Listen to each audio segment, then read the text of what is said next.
आज हम stock reviews करेंगे। सबसे पहली कंपनी जो हम रिव्यू करेंगे वो है विम्टा लैब्स। इस कंपनी को काफ़ी लोगों ने रिव्यू करने के लिए मुझे कहा है। दीक्षित गौड़ा, आर्ट बाय रुतुल, प्रमोद सिंह, इन लोगों ने मुझे इसको रिव्यू करने के लिए कहा है, तो मैं अज्यूम करके चल रहा हूँ कि काफ़ी सारे लोगों के पोर्टफोलियो में हो सकता है विम्टा लैब्स, राइट। तो ये कंपनी करती क्या है? तो ये contract research and testing organisation है। एक तरह से क्या होता है, जब आप फार्मास्यूटिकल ड्रग का डेवलपमेंट करते हो तो उसका प्री क्लिनिकल और क्लिनिकल ट्रायल्स होता है। वो ट्रायल्स जो है इन लैब्स में होता है। तो ये कंपनी की जो एंड इंडस्ट्री है वो फार्मास्यूटिकल इंडस्ट्री, करीबन 70% of the revenues come from the pharmaceutical sector, right. दूसरा, जो नए नए फूड के भी प्रोडक्ट्स आते हैं, कोई अब लेज का जैसा कोई एक एक एक वेफर्स का कोई प्रोडक्ट आ रहा है, बिस्किट का प्रोडक्ट आ रहा है, तो फूड प्रोडक्ट्स की भी एक तरह से सेफ्टी टेस्टिंग होती है, तो वो इन लैब्स में होती है। तो फार्मास्यूटिकल्स की प्रोबेबली एफिकेसी पे टेस्टिंग होती है, फूड की सेफ्टी टेस्ट पे टेस्टिंग होती है। तो विम्टा लैब्स जैसे कंपनीज जो है वो फार्मास्यूटिकल कंपनीज और फूड कंपनीज के साथ काम करते हैं, राइट। तो कॉन्ट्रैक्ट रिसर्च ऑर्गेनाइजेशन से 30% business comes from food companies, 70% business comes from pharmaceutical companies, 70% business comes from the domestic market, 30% export market. पर मुझे नहीं लगता कि ये टैरिफ की वजह से इतना ज़्यादा कुछ इम्पैक्ट इस कंपनी में पड़ेगा, राइट। तो अगर आप विम्टा लैब्स का चार्ट भी देखें यहाँ पे, तो पिछले एक साल में काफ़ी अच्छी तरह से ये चार्ट जो है या इनका स्टॉक प्राइस जो है ऊपर रहा है। 200 डीएमए से हर वक्त ऊपर रहा है, तो करीबन एक इनहेरेंट स्ट्रेंथ दिख रहा है मुझे इस कंपनी के बिजनेस में, इसके बिजनेस मॉडल में। इसका बिजनेस मॉडल काफ़ी सही बिजनेस मॉडल है एक्चुअली। थोड़ा मैं बिजनेस मॉडल पे भी बात कर लूंगा, इसका फंडामेंटल एनालिसिस करते हैं, राइट। तो करीबन 3000 करोड़ का मार्केट कैपिटलाइजेशन है विम्टा लैब्स का, और करीबन 46 के पी पे ट्रेड कर रही है for a profit growth of 34%, right. तो अगर आप ग्रोथ मैट्रिक्स देखो, 8%, 24%, 15%, तो कुछ ऐसा हाइपर ग्रोथ नहीं लग रहा है, बट एक डिसेंट ग्रोथ ऑर्गेनाइजेशन लग रहा है ये विम्टा लैब्स, राइट। सेकेंडली, आप इसका बिजनेस मॉडल देखो तो सॉलिड बिजनेस मॉडल लग रहा है। ऑपरेटिंग प्रॉफिट मार्जिन 34% है, तो नेट प्रॉफिटेबिलिटी 10 से ज़्यादा होगी, 13% की नेट प्रॉफिटेबिलिटी है, तो बिजनेस में प्रॉफिटेबिलिटी है। ऑपरेटिंग प्रॉफिट मार्जिन पिछले 3 साल का जो है वो 26% का है, तो बहुत रिसेंटली एक्सपैंड हुआ है ओपीएम, एंड सिक्लिकल ओपीएम नहीं है, राइट। तो ये प्राइसिंग पावर है इनके बिजनेस में, and CFO to EBITDA is 0.8, so this company has, a lot of bargaining power with its customers, right. तो CFO to EBITDA का सिग्निफिकेंस ये है कि कंपनी अगर प्रॉफिट्स कुछ दिखा रही है अपने P&L पे, तो उतने कैश फ्लोज भी होने चाहिए। सिर्फ प्रॉफिट्स दिखा के फायदा नहीं है। आई मीन इट्स एक बिजनेस जो होता है, इट हैज टू या अर्न कैश। तो cash flow, CFO to EBITDA बहुत इंपॉर्टेंट मेट्रिक होता है, and it signifies strength in the business model, right. तो डेटर डेज वगैरह काफी इससे एसोसिएटेड होते हैं। So this company has a strong CFO to EBITDA, which means it has decent bargaining power, right. Industry growth भी CRO का करीबन 10 to 12% का है, so I am not surprised if this company grows by 15 to 20%। तो काफी decent एक तरह से ग्रोथ है CRO का, कॉन्ट्रैक्ट रिसर्च ऑर्गेनाइजेशन और टेस्टिंग काइंड ऑफ सेगमेंट का, राइट। ये बिजनेस में जो भी केपेक्स होता है, it is on the labs front, तो ये कंपनी के लैब्स होते हैं। तो FY 25 में कुछ 80 करोड़ का केपेक्स किया था, एंड ये कंपनी जो है वो बायोलॉजिक्स जैसे होता है, जैसे बायोकॉन जैसे कंपनी बायोलॉजिक्स बनाती है, उनको केटर करना चाहती है। तो जो भी नया लैब है, जो भी मशीनरी आ रही है, कुछ 100 करोड़ की मशीनरी इस साल आ रही है, it would be catering to biologics company rather than pharmaceutical companies, right. तो एक तरह से अपने सेगमेंट को एनहांस कर रही है, थोड़ा एंड यूजर इंडस्ट्री को एक तरह से ना थोड़ा अपना बोलते हैं ना क्लाइंट पोर्टफोलियो थोड़ा बढ़ा रही है कंपनी, राइट। बायोलॉजिक्स को and to end kind of experience ये देगी, मतलब फॉर एग्जांपल टेस्टिंग का टेस्टिंग करवाएगी बायोलॉजिक्स की, right. So if you look at the growth parameters, if you look at the growth guidance which the company has given, अच्छा growth guidance है। 500 करोड़ का sales guidance दिया है, 32% मार्जिन है। So I have कीड in this number 29% का EPS growth दिख रहा है। तो अगर 20% का EPS ग्रोथ से ज्यादा वाली कंपनी स्मॉल कैप्स देखे तो मुझे लगता है ठीक है। I mean there are two things which we need to look at, एक तो EPS ग्रोथ, दूसरा PE, राइट। तो EPS growth I am looking at more than 20%। तो अगर 20% EPS ग्रोथ रहेगा तो मोरलेस अगले 2-3 साल में अगर 20% EPS ग्रोथ रहेगा तो स्टॉक प्राइस जो है 20% कैगर से कंपाउंड कर ही लेता है, राइट। बट इंपॉर्टेंट चीज है कि यार वैल्यूएशन क्या है, तो इसका वैल्यूएशन जो पैग है, which is nothing but forward PE divide by 1 year forward EPS, वो करीबन 1 से 1 पे आ रहा है। तो I don't think this company is an over valued company. मुझे एक फेली वैल्यूड कंपनी दिखी for the EPS growth which this company is going to give in the next 1 year at least, right. तो काफ़ी सही इंडस्ट्री है इसकी, 10 to 12% से grow हो रही है, ईपीएस ग्रोथ भी मुझे सही लगा, पेग भी सही है। So guys if you have this company in your portfolio, I think it's a decent company to have in your portfolio, right. कुछ ज़्यादा टैरिफ वगैरह का भी इम्पैक्ट इस पर नहीं पड़ते हुए मुझे दिख रहा है, राइट। तो guys this not a stock recommendation, please do your own research before you invest in the stock market. मैं एक सेबी रजिस्टर्ड एनालिस्ट नहीं हूँ, ये मैं क्लैरिफाई करना चाहता हूँ। And please approach your investment adviser for investment opportunities, right? We'll move on to the next company now. So the next company is TD Power Systems. इस कंपनी में मुझे लगता है काफी काफी लोग इन्वेस्टेड है। एच कोहली, प्रदीप लाथर, शुभम द हंगफुल, इन सारे लोगों ने मुझे इस कंपनी को एनालाइज करने के लिए कहा है।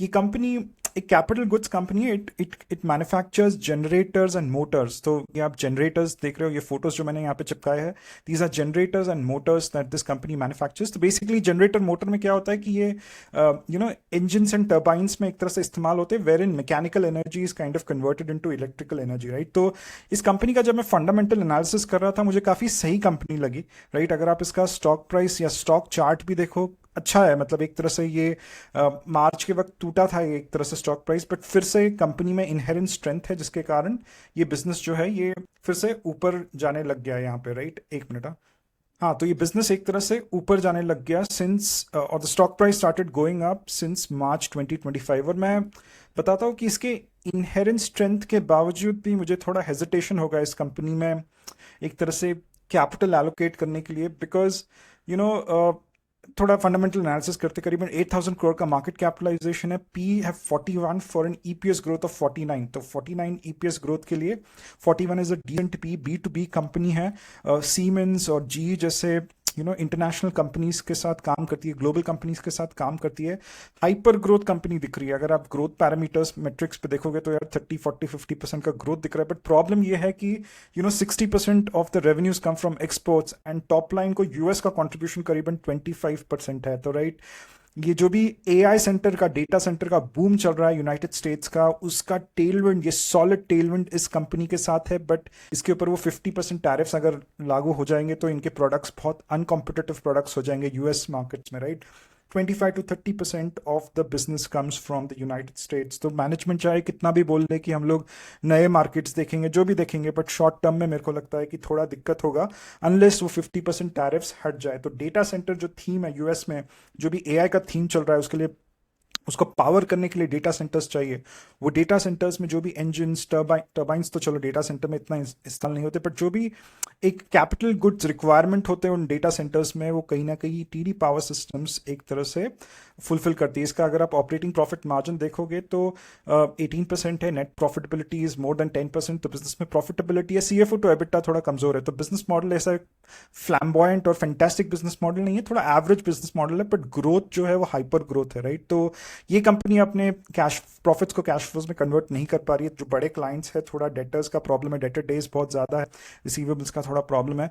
आरओई 22% है, आरओसी 30% है। वाह, तो 20% आरओई आरओसी की कंपनी है ये, राइट। इस कंपनी में भी कोई डेट नहीं है। जो सारे कंपनीज हम एनालाइज करेंगे इस वीडियो में, उनमें कोई डेट नहीं है, राइट। तो सस्टेनेबिलिटी पॉइंट ऑफ व्यू से भी काफ़ी बढ़िया कंपनी है। बिजनेस मॉडल डिसेंट है, हाइपर ग्रोथ है, मार्जिन ऑफ सेफ्टी थोड़ा कम है, फ्री कैश फ्लो कंपनी है एक्चुअली में, 108 का फ्री कैश फ्लो है। तो मार्जिन ऑफ सेफ्टी पे भी ये कंपनी बहुत सॉलिड है, तो अच्छी कंपनी है ये, राइट। बट इसका जो शॉर्ट टर्म न्यूज़ फ्लो का जो प्रॉब्लम है वो काफ़ी एविडेंट है इस कंपनी में, राइट। तो गाइडेंस करीबन 1500 करोड़ का दिया है, राइट। मैंने नंबर्स कीन किए तो ईपीएस ग्रोथ 20% का आ रहा है, डिसेंट ईपीएस ग्रोथ है, बट इसका जो पैग है वो 1.9 का है। मेरे को थोड़ा एक्सपेंसिव लगा, राइट। प्रिडिक्टेबिलिटी ऑफ ग्रोथ दिख रहा है, थोड़ी महंगी है, बट ये जो 50% टैरिफ का जो झंझट शुरू हुआ है वो इसको नेगेटिवली इम्पैक्ट कर सकता है, राइट। तो इसका स्टॉक प्राइस शायद मैंने दिखाया आपको ऑलरेडी, राइट। इसका स्टॉक प्राइस मैंने दिखाया था। तो we'll move on to the next company, but before moving on to the next company, guys please subscribe to the channel if you haven't subscribed yet, and please help me take this channel to the next level. And if you have any companies wherein I can help you with the initial level 1 research, please ask me to do that in the comment box. I will definitely take it up. So we'll move on to the next company, which is Sunstar, right? तो Sunstar को analyse करने के लिए मुझे सुधीर कुमार ने कहा है, तो मैं सनस्टार का स्टॉक का चार्ट दिखा देता हूँ। नीचे जा रहा है ये स्टॉक चार्ट, और काफ़ी कारण है इसके नीचे जाने के लिए। इसके बिजनेस मॉडल में क्लियर कट जो गैप्स है उसकी वजह से ये स्टॉक प्राइस जो है वो नीचे जा रहा है, प्रॉफिटेबिलिटी भी नीचे जा रही है इस कंपनी की।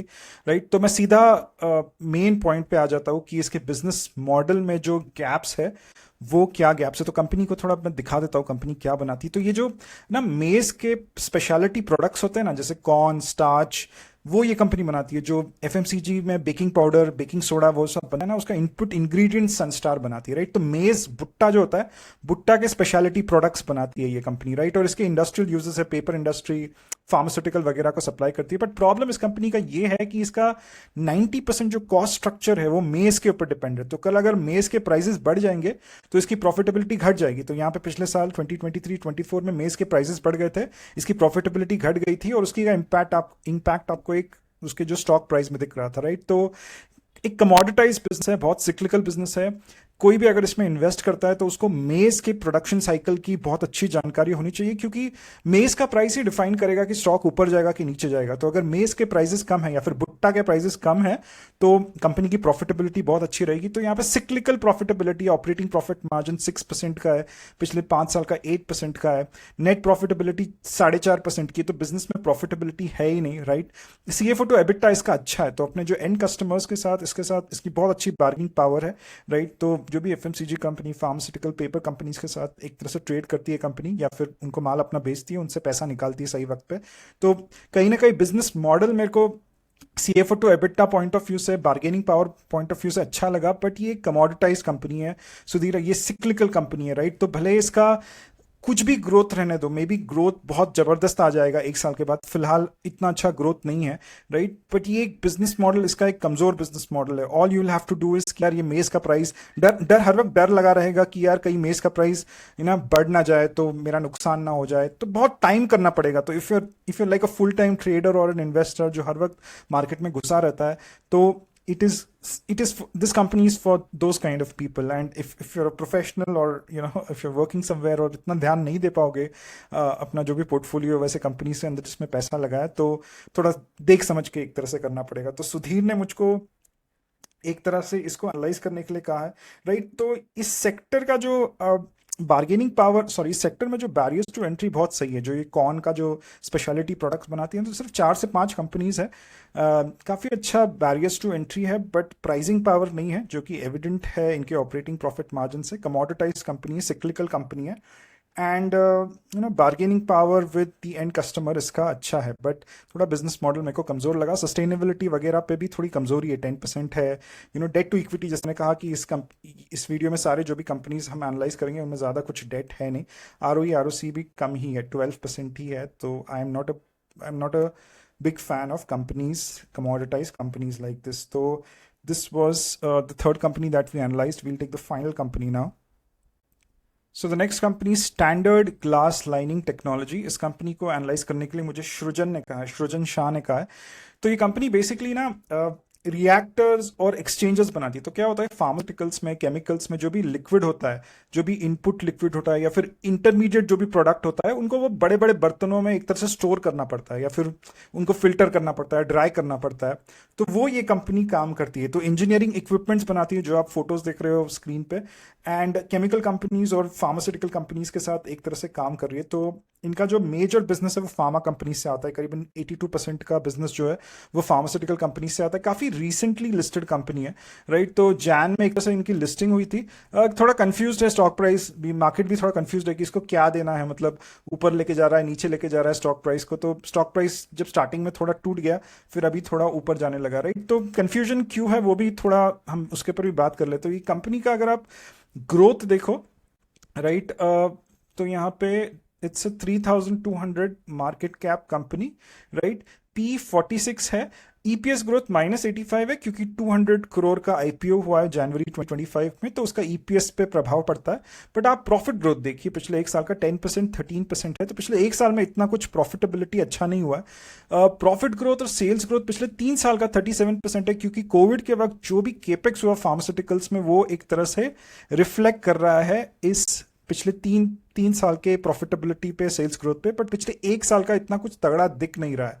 राइट, एंड ये कंपनी 2 चीजें कर रही। एक तो ये जो सीडीएमओ में टेलविंड आया है उसको कैप्चर करने की कोशिश कर रही है। तो जो भी अपने क्लाइंट्स है, फार्मास्यूटिकल्स क्लाइंट्स है या फिर जो केमिकल कंपनीज इनके क्लाइंट्स है, और थोड़ा डाइवर्सिफाई करके सीडीएमओ रिलेटेड जो भी प्रोडक्ट्स बनाती है कंपनीज, उनको एक तरह से अप्रोच कर रही है। और इनका जो नया केपेक्स आ रहा है, राइट, करीबन 150 करोड़ का केपेक्स जो किया है, वो ऑयल नेचुरल गैस के जो कंपनीज होते हैं उनके जो बर्तन होते हैं स्टोरेज के, ड्राइंग के, एक तरह से वो ये कंपनी बनाने की कोशिश कर रही है। तो इसका जो फ्यूचर ग्रोथ है वो मेरे को ठीक लग रहा है कि काफी चीजें कर रही है, काफी जुझारू कंपनी लग रही है। करीबन 3200, छोटी कंपनी, 3200 मार्केट कैपिटलाइजेशन की कंपनी है, बट अपना ना एंड कस्टमर को ना डाइवर्सिफाई करने की कोशिश कर रही है। ओपीएम करीबन 18% का है, नेट प्रॉफिटेबिलिटी 11% की है। तो कहीं ना कहीं ना बिजनेस में प्रॉफिटेबिलिटी दिख रही है, बट इसका सीएफओ टू एबिटा काफी ठुका हुआ है, -0.2। तो एक तरह से पैसा कलेक्ट ही नहीं कर पा रही है company, right. Working capital cycle इसका कमजोर है।